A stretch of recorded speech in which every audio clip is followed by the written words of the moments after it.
Hello there. तो जैसा कि आप सब लोग जानते हैं कि हमने कल ही एक क्विज कंडक्ट की थी to help you understand your level of understanding of fundamental concepts of C and C plus plus. तो without wasting so much time, let's start discussion of that questions here. Yeah here we गो।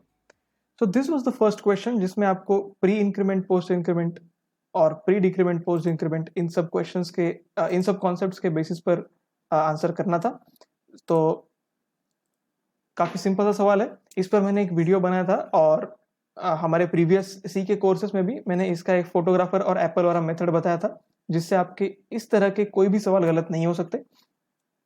तो जैसा कि ये क्या है, pre increment, इसका मतलब क्या है कि पहले एप्पल डालो, उसके बाद फोटो खींचो। अब ये टर्मिनोलॉजी अगर आपको समझ में नहीं आ रही है तो I will upload the link of that YouTube video, so I recommend you to watch that video first and then come here to understand this concept, this problem.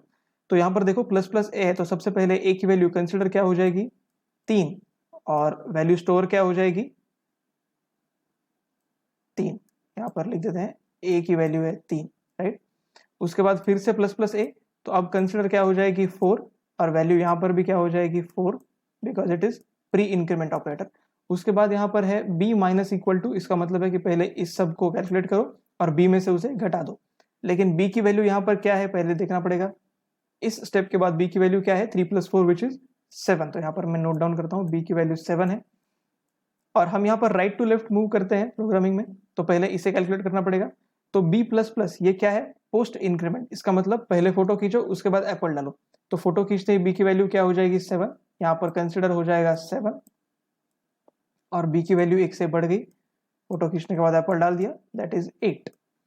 अब ए माइनस माइनस, इसका मतलब ए की करंट वैल्यू क्या थी 4, वहां पर consider हो गई, पहले फोटो खींचा यानी वैल्यू हो गई 4, अब 1 से घटा दिया, पोस्ट डिक्रीमेंट है, तो ए की वैल्यू अब क्या हो जाएगी 3। अब यहाँ पर 7 + 4 क्या होता है 11, यहाँ पर लिखता हूँ 11, बी माइनस इक्वल टू 11। लेकिन तब बी की वैल्यू क्या हो चुकी है, बी की वैल्यू है 8, तो यहाँ पर वैल्यू क्या है 8।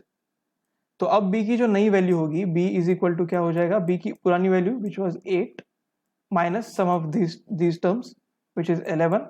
तो यहाँ पर बी की वैल्यू क्या हो जाएगी हमारी -3।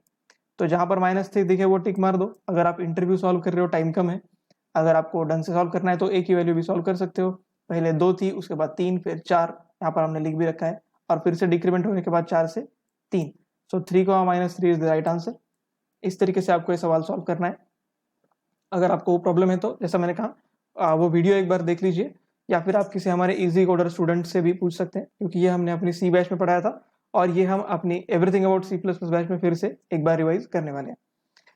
हाँ, तो ये है अगला सवाल है कि how many times x will be printed in the output. तो यहाँ पर एक बहुत ही कॉमन सा क्वेश्चन था, ऐसा बहुत बार पूछा जाता है कि इफ स्टेटमेंट लिख देंगे और कर्ली ब्रेसेस ही नहीं डालेंगे। तो कर्ली ब्रेस अगर है, तो ऐसा अगर होता तो इसका आंसर, मतलब ये पूरा ब्लॉक इस इफ के अंदर कंसिडर होता, बट ऐसा नहीं है। तो ये कर्ली ब्रेसेस क्योंकि नहीं है, तो रूल ये है कि इफ के बाद जो भी पहला स्टेटमेंट होगा सिर्फ उतना ही इफ के अंडर कंसिडर होगा, बाकी का सेपरेट होगा। इसका मतलब इस प्रिंटफ का इस इफ के साथ कोई लेना देना नहीं है। अब क्योंकि आई इटरेट कर रहा है 25 टाइम्स, तो एक्स भी प्रिंट हो जाएगा 25 टाइम्स। उसके बाद है ये वाला सवाल। ये सवाल हो सकता है आपने ढंग से पढ़ा ना हो, और ये कई सारी सिली मिस्टेक स्टूडेंट्स करते हैं कि सवाल पढ़ते ही नहीं है कि पूछा क्या गया है, और जो आउटपुट है वो टिक मार्क किया जाते हैं। यहाँ पर देखो ये पूछा गया था कि what does PTR contain in this code. अब पीटीआर क्या कंटेन करेगा, पीटीआर तो है स्ट्रक्चर पॉइंटर, और पॉइंटर किसी भी डाटा टाइप का हो, ये हमेशा याद रखना, पॉइंटर किसी भी डेटा टाइप का हो उसके अंदर हमेशा एड्रेस होता है। और वो एड्रेस किसका, एड्रेस क्या होता है, इंटीजर होता है। कोई फ्लोट एड्रेस नहीं लिख होता या फिर स्ट्रिंग में एड्रेस नहीं होता, एड्रेस हमेशा एक इंटीजर होता है। So this is the right answer irrespective of what data type does this pointer is pointing to. हाँ, तो इसके बाद था प्रेडिक्ट द आउटपुट। इसमें आपको एक एरे दे रखा है और जीरो फंक्शन को कॉल कर दिया। जीरो फंक्शन क्या कर रहा है, एक एरे का इनपुट ले रहा है, एन इंटीजर ले रहा है, और उस एरे के सारे एलिमेंट्स को जीरो से मल्टीप्लाई कर रहा है। तो किसी भी नंबर को अगर हम जीरो से मल्टीप्लाई करते हैं तो वो नंबर क्या बन जाता है, जीरो। तो यहाँ पर 1 2 3 4 5 का भी क्या हो जाएगा 0 0 0 0 0, और उसका कोई भी एलिमेंट पूछ देंगे तो आंसर क्या आ जाएगा 0। So this was the right answer. And yeah this was the question of recursion. इसमें सबसे इंपॉर्टेंट चीज एक होती है कि हमें रिकर्शन ट्री डायग्राम ड्रॉ करनी पड़ती है और ट्रेस करना पड़ता है, तभी इस तरह के सवाल सॉल्व हो पाते हैं। तो आई होप आपने वो ये सीख रखा होगा।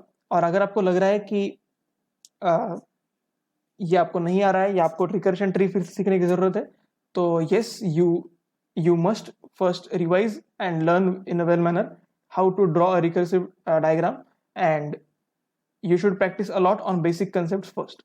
और इन्हीं चीजों को ध्यान में रखकर हमने हमारे everything about C plus plus course के फर्स्ट 2 वीक्स को डेडिकेट किया है बेसिक्स पढ़ाने के लिए, क्योंकि कई सारे लोगों का अगर बेसिक्स पक्का नहीं हुआ तो उसके बाद सारे सब्जेक्ट्स में प्रॉब्लम्स आना स्टार्ट हो जाते हैं। या सो यहाँ पर ये देखो, सबसे पहले ये तो है कि यहाँ पर हम पॉइंटर पास कर रहे हैं। पॉइंटर के अंदर क्या होता है? एड्रेस होता है। अब क्योंकि हम एड्रेस के साथ यहाँ पर डील कर रहे हैं तो हमें वापस रिटर्न करने की जरूरत नहीं है, इसलिए अगर आपने ये सोचा कि रिटर्न टाइप वॉइड है इसलिए 0 होगा तो ये गलत है, क्योंकि हम एड्रेस के साथ डील कर रहे हैं। अब देखो, इफ n, इसका मतलब क्या है कि n की वैल्यू 0 छोड़कर कुछ भी हो तो ये अंदर जाएगा, इसे ट्रू कंसिडर किया जाएगा। तो वहां पर हम क्या कर रहे हैं? सम ले रहे हैं इस पॉइंटर में जो एड्रेस है उस एड्रेस पर सम स्टोर कर रहे हैं उस एरे की, और उसके बाद फिर से कॉल कर रहे हैं n-1 को।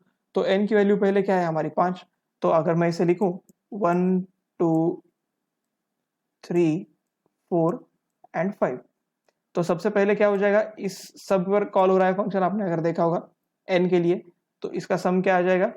5 6 30/2 दैट इज 15। उसके बाद इसका सम क्या आ जाएगा? 4 5 20/2 दैट इज 10।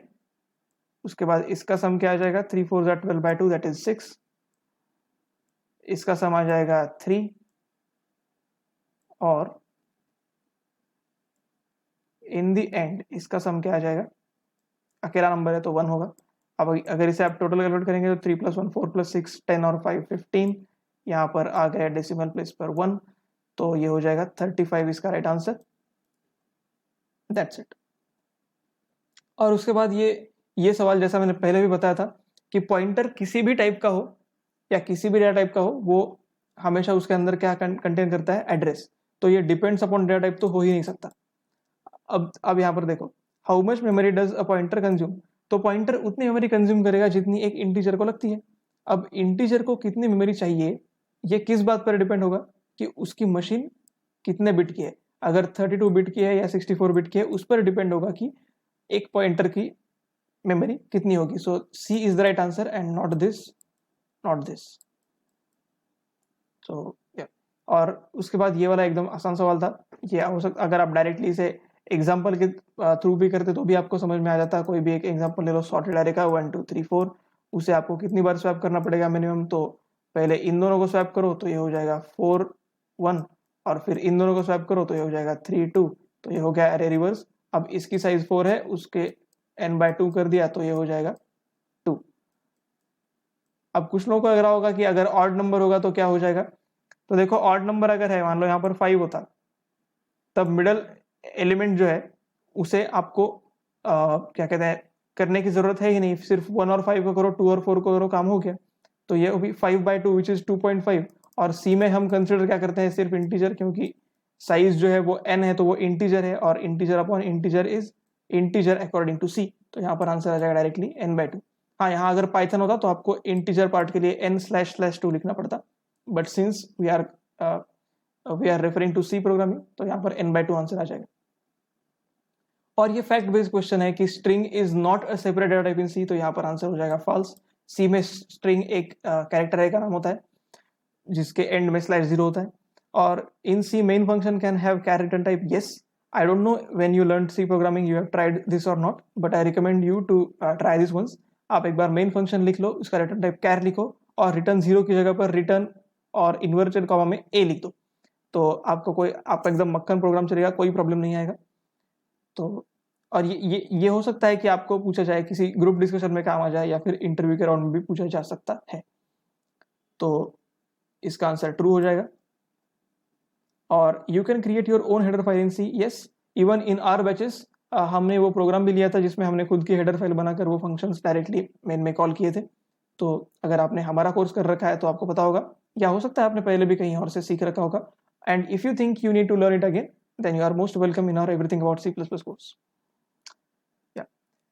तो ये थी हमारी क्विज. डोंट वरी, ये क्विज एक और बार कंडक्ट होगी, that is on 25th. So prepare well, revise well, stay tune, and I hope इस क्विज से आपको मदद मिली होगी ये जानने के लिए कि आपको प्रिपरेशन की जरूरत है या नहीं है, और अगर जरूरत है तो कितने प्रिपरेशन की जरूरत है. Thank you.